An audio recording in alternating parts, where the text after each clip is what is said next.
Hello and welcome to my channel. This is Isaac Sn2ep9. Thank you for tuning in to my channel. Kindly, if you have not yet subscribed to my channel, kindly subscribe, like, and share. This is the channel where we should talk about issues concerning averting HIV and sexually transmitted infection stigma in our society. And we usually say that being positive about HIV is not necessarily being HIV positive. Thank you. Today, we are going to discuss yet another opportunistic infection associated with HIV infection. And in our discussion today, we'll be talking about cytomegalovirus infection. Basically, this is an infection that is usually caused by a DNA virus that belongs to herpes viridae family, which we call cytomegalovirus. Are we together? Thank you. Now, let's discuss about transmission. The infection can be transmitted via body fluid contacts, the likes of blood, urine, saliva, semen, and breast milk. Are we together? Thank you. The infection can also be passed from the mother to the baby during delivery and during pregnancy. Are we together? Thank you. Now, what are the symptoms of a person who is suffering from cytomegalovirus infection? And before we go to the symptoms, allow me to say that this kind of infection is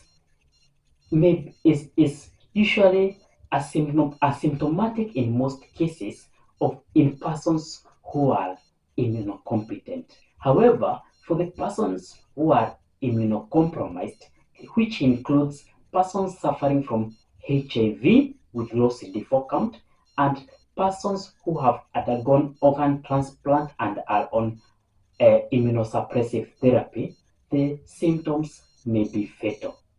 Are we together?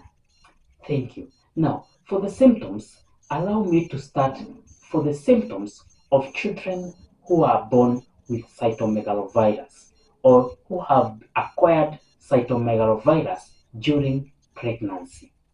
Now, for the congenitally acquired cytomegalovirus, the child may present with hearing loss, may also present with visual loss secondary to cytomegalovirus retinitis or inflammation of retina secondary to the infection with cytomegalovirus.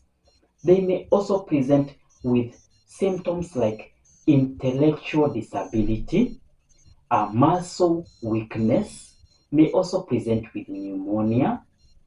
Other symptoms include abdominal discomfort secondary to colitis or inflammation of the colon. Are we together? Thank you. Now, allow me to discuss the symptoms for the immunocompromised individuals. These symptoms include visual loss secondary to cytomegalovirus retinitis or uveitis, may also present with hearing loss, may also present with colitis or inflammation of the colon, esophagitis, and hepatitis. Other symptoms include encephalitis, pneumonia, neuropathy, and hemolytic anemia. Are we together? Thank you. For the immunocompetent individuals who present with symptoms, these symptoms are just like the ones for someone suffering from mononucleosis, which include fatigue, fever of unknown cause, and muscle aches. Are we together? Thank you. Now, how do we come up with the diagnosis of someone who is suffering from this kind of infection? Basically, PCR and antigen assay are the recommended diagnostic modalities. Specimens that can be used include blood, saliva, can also use urine. Are we together? Thank you. Now, the treatment. The treatment of choice for this kind of infection is ganciclovir. However, other treatments that can be applied for this kind of infection include foscarnet and cidofovir. Are we together? Thank you. Now, allow me to discuss about prevention. Remember, prevention is better than cure.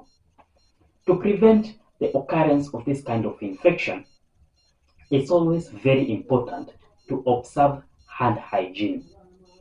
Also, to prevent the severity of this kind of infection, it's always, for those who are HIV positive, it's very important to observe adherence on your treatment.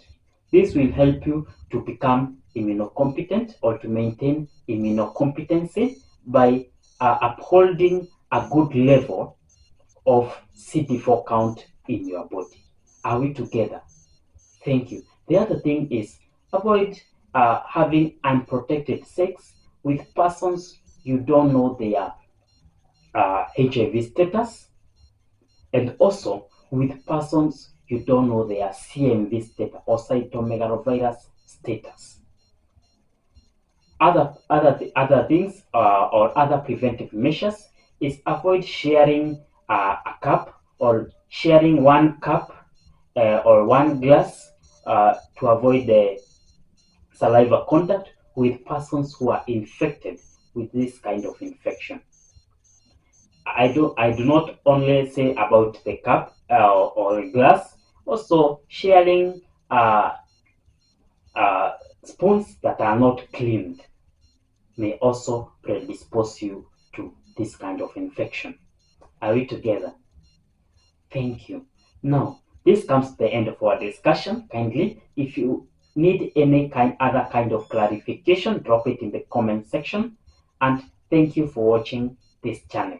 Kindly do not forget to subscribe to my channel. Thank you and God bless you. Bye bye.